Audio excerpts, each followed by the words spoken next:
So how we're going to do this is we each have a kind of moment that we picked out that we want to talk about. And my moment, which I'm going to start, is arriving. So our trip first began in Missoula. We all woke up really early to come to Vietnam. And it was really tiring. The journey was a 1-hour flight to Seattle, and then it was an 11-hour flight from Seattle to Seoul, South Korea. And if that flight wasn't enough, we also had another 3-hour flight from Seoul, South Korea to Hanoi. When we arrived in Hanoi, we were really tired, and we go through customs, and it was really easy, except for the guy who didn't say much to us coming out of the airport. But once we hit outside, wave of humidity. I wasn't expecting that much heat, but it definitely hit us, and it hit us hard. We get on the bus, and we get to look outside the window. I try to keep my eyes open, but they are forced shut when I ride to the hotel. At the hotel, we get to see this nice, beautiful view. You guys can't see it because it's a very tiny picture, but I showed you after. That's a view from our Hanoi hotel. I thought the hotel was really nice. We got to play some BTS Uno on the top floor, which was really fun. We got to try some new food, some new snacks, and we got to meet the Vietnamese students for the first time, which I thought was an incredible experience. Then, finally, to wrap up the day, we experienced the nightlife of Hanoi, and that was an amazing experience. Our group got to try durian. I do not recommend trying durian, but it was really cool. There's also a snack that we had that was like a, what's it called, the carbon, I don't know, you chewed it and a bunch of dust comes out of your mouth. It was really cool. Dried ice. Dried ice, yeah, dried ice snacks, and they are really fun. Okay, and so the experience I'm going to talk about is the forest. When we went hiking to the ancient tree, I thought it was just so cool to walk in the forest, and that we got to do that to get away from the city and just to walk in nature in Vietnam, which I thought was really cool. And just to see all of the different animals and all of the different plants. And one, I think, eye-opening moment for me was, and I was talking about this with Zay a little bit yesterday, about how people, like there were a war spot here, and I just can't imagine doing that here with all this heat and how it's so different. And I think it's so cool to experience it because I feel like you can only imagine so much reading in books and watching videos, and I just think it's so good and cool that we got to experience this, all of the different climates and animals around us. So I'm talking about the culture nights, and even though they happen at different times, I'm just going to do both. And for me, it was just really interesting to see how different the clothing and just like the culture was between different areas of northern Vietnam and also southern Vietnam.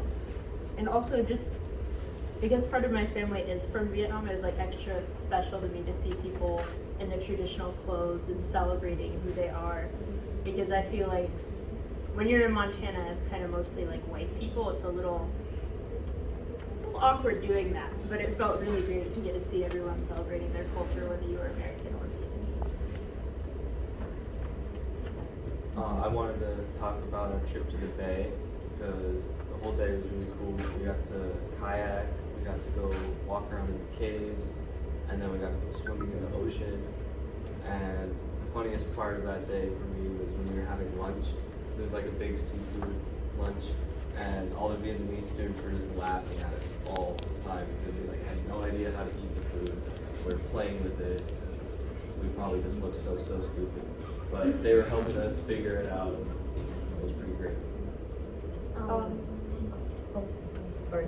The first moment that I wanted to talk about was the green lock recycling. One of the moments that stood out to me the most was talking to a 7-year-old boy who knew more about the world than I ever will. I didn't even know that there was a conflict happening in Uzbekistan, but he did. And I just learned a lot from him and the way that they were involved in their activism. I wanted to talk a little bit about what I learned on the bus about burial rituals and how beautiful the culture is here with that and each step of the process. And I found that in U.S. culture, in my opinion, it's a little bland how we celebrate that, and that kind of sparked me to do some more research about other places, and I learned some really cool things about burial rituals that I love. I want to talk about the catfish / koi nursery thing we went to, and I thought that was super cool because we had to. And that day we also met the Southern students, which was super cool. We got to do it was really fun. Put our feet in the fish, and my feet were so clean. And it was just so cool, like walking on that little like nursery, like it's just like I had never done anything like that. It wasn't like land, and it like swayed when we were like talking to the man who was really informative and super nice. I forget his name, but he was just great. I was really tired. It felt like the jet lag and like all the nights staying up was really getting to me that day, but I still had a lot of fun. And then just really quick, I wanted to talk about the mangroves. I was one of the people who was really scared about walking in the mud, but I ended up doing it, and I had like the time of my life, and I felt like I actually did something for the planet, which was really meaningful experience for me. So yeah, I think that's all we got. Thank you, everybody.